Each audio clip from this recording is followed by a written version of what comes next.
Hi everyone, Amy Rogas here with the Farm Ranch Team of Century 21 Integra. I wanted to talk to you today about dual agency. So dual agency is where I would represent the seller and also represent the buyer. And do know that because I have a team, and even though we try to keep separate where I list and Karen takes care of most of the buyers, that is still considered a dual agency because as a team we are one according to the state of Illinois. So when it comes to dual agency, for the most part, we can do everything we would normally do with the exception of the money part. And that's where a lot of people get caught up because they do want agents to help them, with the negotiation. And that's totally understandable. So there's a couple ways as a workaround for that.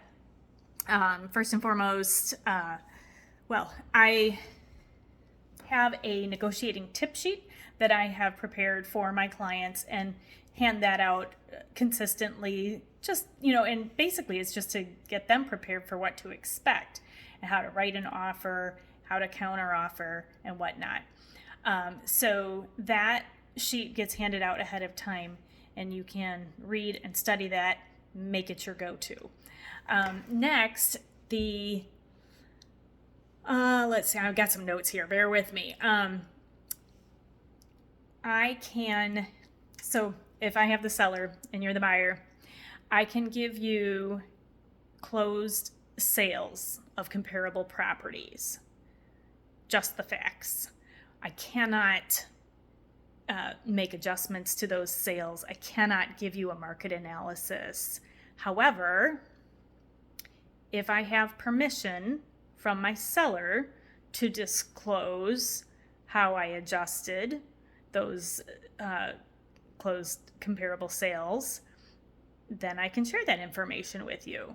So it's a big trust factor in terms of, anytime I'm in a dual agency situation, I always have to ask myself, well, if I wasn't representing this side, would I know this information?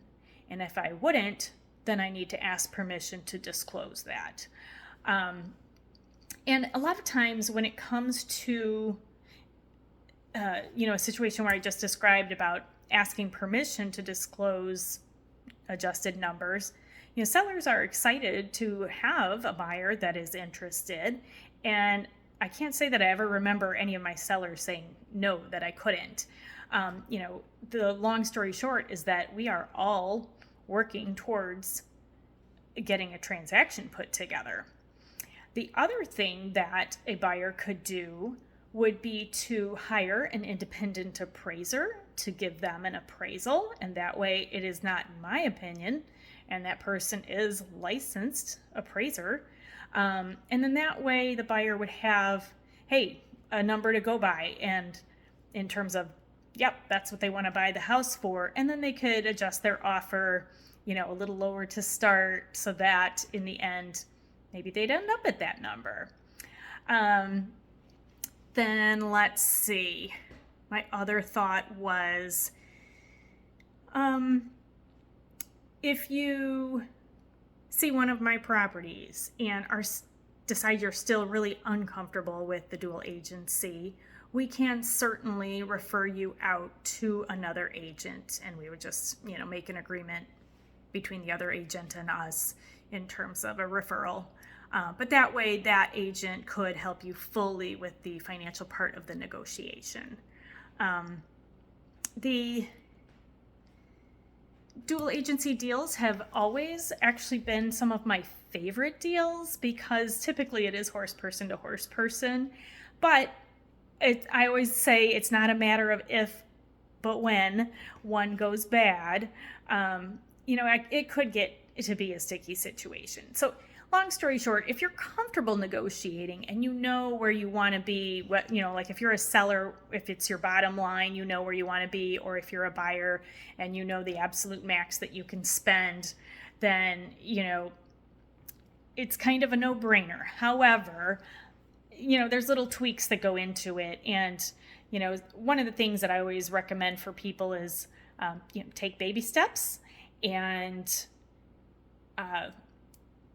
Don't just, like if you're a seller, don't just go to your bottom dollar, because buyers will always try to get it for just a little bit less.